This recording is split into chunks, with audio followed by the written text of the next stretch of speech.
I want to tell you about a dog named Oreo, a big, beautiful American bully who came to me with chronic digestive distress, loose stools almost every day, persistent gas, and intermittent vomiting that had been going on for nearly a year.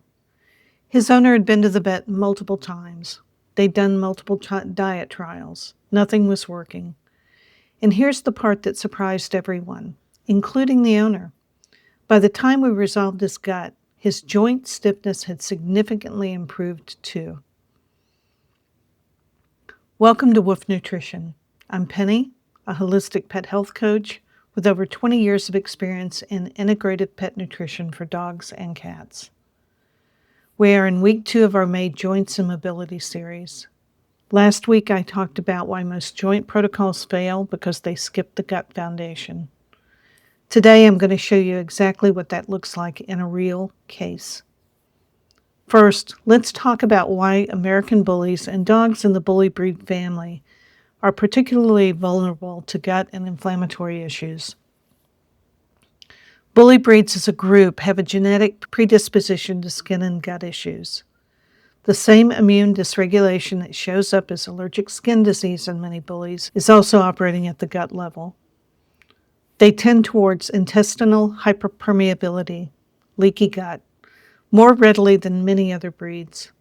They are also frequently on diets that are very high in protein from rendered sources, high-temperature processed meat meals that have had their natural collagen structures largely destroyed.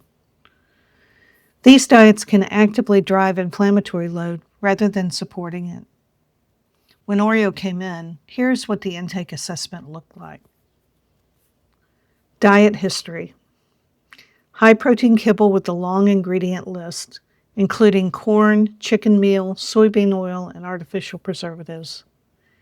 He had also been on multiple courses of antibiotics in the past 2 years for skin infections, a very common pattern in bully breeds and one of the most reliable predictors of dysbiosis.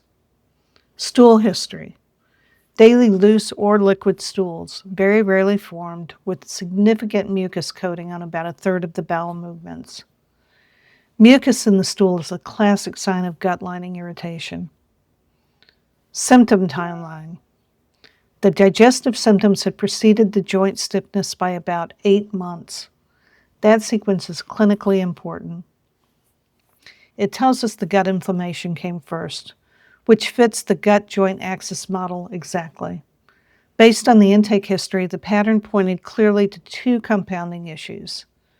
Dietary-driven dysbiosis made worse by repeated antibiotic courses, and a gut lining that had lost its integrity and was contributing to systemic inflammatory load. We also suspected food ingredient sensitivity, specifically to the rendered chicken meal and to the corn. These are 2 of the most common dietary triggers, especially in reactive bully breeds. Not a true food allergy in the immunological sense, but a sensitivity that was sustaining gut inflammation and preventing healing. The glucosamine supplement, well-intentioned, was almost certainly not being absorbed effectively given the state of his gut lining. It was passing through without reaching joint tissue in any meaningful amount. So here's what we built for Oreo. This is the clinical protocol, shared as a clinical framework, not a prescription for your dog, but an illustration of how I approach this pattern. Step 1, dietary change. We transitioned off the kibble to a limited ingredient fresh food, a novel protein he had never had before, bison, which is one of the lowest reactivity proteins available. We used a gently cooked commercial option to minimize transition stress while we worked on the gut. No corn, no soybean oil, no artificial preservatives. Step 2, gut lining repair. L-glutamine at a therapeutic dose, bovine colostrum, and slippery elm bark, a demulcent herb that soothes the gut lining. These work together to support repair of the tight junctions in the intestinal wall. Step 3, microbiome restoration. We replaced the basic probiotic with the spore-forming probiotic, Bacillus strains that are more stable in an inflamed gut environment and better at colonizing a damaged microbiome. We added a prebiotic fiber source to feed the new colonies. Step 4, targeted anti-inflammatory support. After 4 weeks of gut restoration, we introduced Boswellia serrata and green-lipped mussel. This is the sequence that matters. Gut first, then joint support on top of a recovering foundation. Here is what happened over 12 weeks. Weeks 1 through 3, stool quality began improving. Formed stools by the end of week 2, mucus resolved by week 3. The owner described him as a different dog in energy and mood. That is always the first indicator that the inflammatory load is dropping.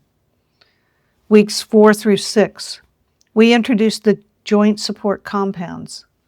No immediate visible change, which is expected. These compounds build in tissue gradually. In weeks 8 through 12, the owner noticed he was getting up from lying down faster. He was playing more vigorously. He was going up and down stairs without the hesitation that he had normalized. The joint stiffness that had been attributed to his breed and his size had largely resolved. The owner asked me what changed the joints. I told her, we changed the gut and the joints followed, because they were always driven by the same inflammatory process.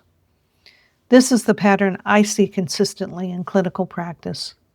The gut and the joint are not separate problems. They are two expressions of one underlying condition, chronic systemic inflammation with a gut origin.